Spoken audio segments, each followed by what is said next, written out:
fucking jab last night. I know I didn't have to do it, but for me to live my life the way I want to live it and continue doing my job, which I fucking love. I had 16 years underground, which I fucking hated. A lot of money, but money's not everything. I now drive a truck for a scaffold company. I fucking love it. I love my hours. I love my job. I love my interaction with all the crews. It's fucking great. But for me to travel over 50 k's, which we go from Sydney to fucking Nowra, a couple of 100 k's, I got to get a passport.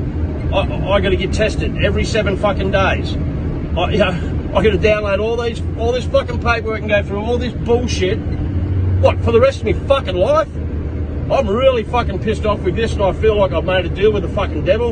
And I don't mind if people comment and say so.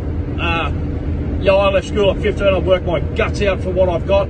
I own my house, half with the bank, but I've been through a separation. I paid out a lot of money to a beautiful, good woman who deserved every penny she got. I lost half my super. At 52, it's not fucking easy to start again, and I'm not losing this job. Now, my partner lives in Newcastle. I'm down in Wollongong. We travel to see each other every weekend. She down here and me up there.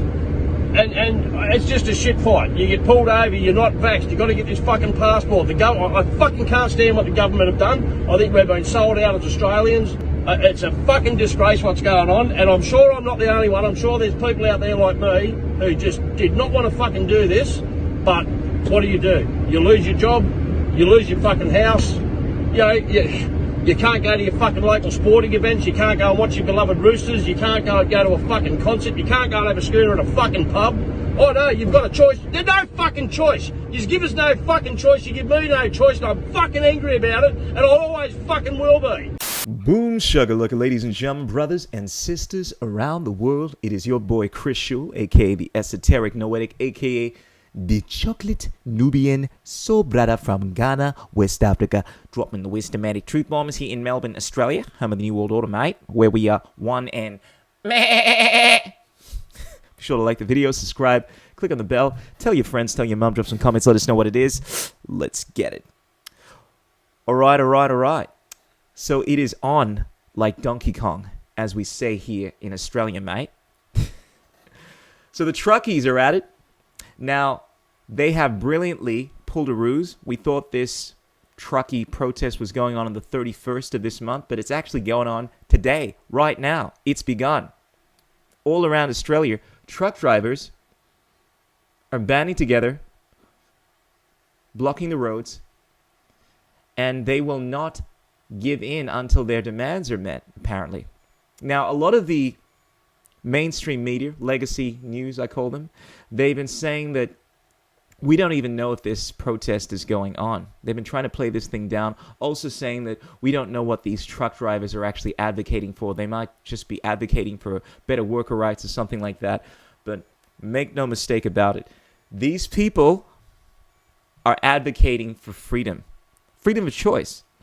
Fundamentally, their demands are that the borders are opened up. The state borders are opened up, and we have freedom of choice and movement. Seems reasonable, right? Isn't that what Australia is supposed to be about? Freedom of choice. Isn't that what the Anzacs fought for? The Diggers' Oath. Isn't that all about freedom? But no, mate, we all got to do what we got to do. We got to stay together by staying apart, and we are all part of the Borg. You don't have any rights because everything you do affects everyone.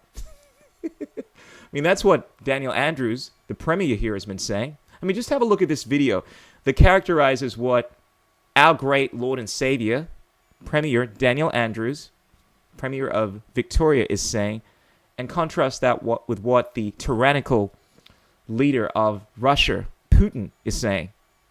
Кого принуждать здесь, конечно, не нужно. Тем более недопустимо давление, после которого люди могут потерять работу. Надо уметь убеждать в необходимости сделать прививку. Настойчиво, уважительно, хочу это подчеркнуть, уважительно к людям. Vaccination status is going to be a thing. You're not getting a visa unless you have been double dosed. And whether people like that or it's a terrible attack on their civil liberties, like this, people die when they get this. So there are limits on choices that are made that they're not your choices in many ways. I mean that in the absolute literal sense. They're choices that affect you, yes, but they're made by you, but they affect so many others. And that's where that difficult balance has to come forward. And that's why we have mandated some people. So, for instance, aged care workers, private aged care workers, public aged care workers, they have to get they have to be part of the vaccine program. And if you're working in public aged care and you haven't been vaccinated, that's about 15, 18% of the workforce. They're not being rostered on at the moment. So these are all very challenging things, and they test all of us because it's not the normal way we operate, but that's the nature of a 1 in 100 year event. Absolutely hilarious, right? He's making the most retarded, philosophically immoral argument that because everything that you're doing affects everyone else, you shouldn't be allowed to do anything. You shouldn't be allowed to go along the streets of Melbourne or move into a different state. You shouldn't be able to walk around without a mask. You shouldn't be able to do anything because it is affecting other people, right? Other people may die. He seems to have thrown away these Enlightenment principles of individual unalienable rights, which Putin, strangely enough, is actually supporting, is saying that, granted, we should try to convince people through persuasion, through debate, open, honest conversation, to do something that we think is in the best interest of the whole, but without force, without coercion. And this is the fundamental distinction between tyrannical societies and just moral civilizations. And ladies and gentlemen, I want to remind you that this is not about the left, it's not about the right, it's about freedom. I see these same kind of arguments appearing in both sides of the political spectrum. Whereas the left, they're arguing for forced boom shakalakas and people being forced to wear masks and so forth for the greater good. Often I see people on the right still advocating for a lot of these restrictions and also advocating that people should be forced to not be able to decide what they put in their body when it comes to alcohol, when it comes to drugs, because it's potentially affecting the community at large. They always make these appeals to potentiality, the greater good, even though they're not definitive arguments, and then use statistics to justify it. Oh, look, what you're doing is affecting everyone else. You shouldn't be able to drink alcohol. You shouldn't be able to take drugs. You shouldn't be able to watch pornography because they're supporting a terrible society. These are the kind of arguments the tyrants make. Now, I want to remind everyone that sacrifice can be a beautiful thing.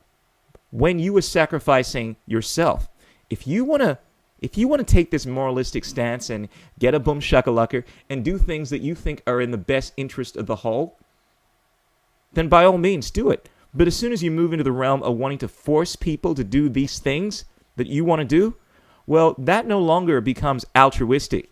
It becomes downright evil.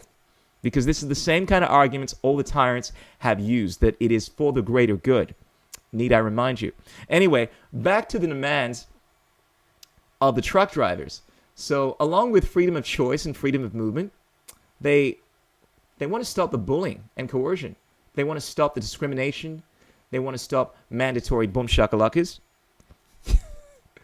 And most importantly, they want to put an end to the state of emergency, which basically means totalitarianism. We can do whatever we want because it's an emergency.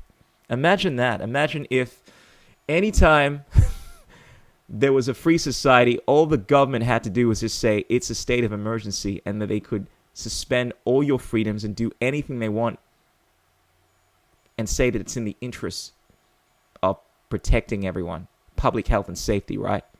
And put aside all of these measures that we put in place through law, things like the Nuremberg Code, things like just the common law, respect for individual rights. It's all been obfuscated. We now work under this system, and this is what all of these politicians keep on saying, that, like Daniel Anders, we need to find a balance. No, bro. You're basically just saying that you don't respect human rights when you say that. Human rights are not a spectrum. They are a Boolean. You either have them or you do not. It's not a case of, oh, you have a right to freedom of movement.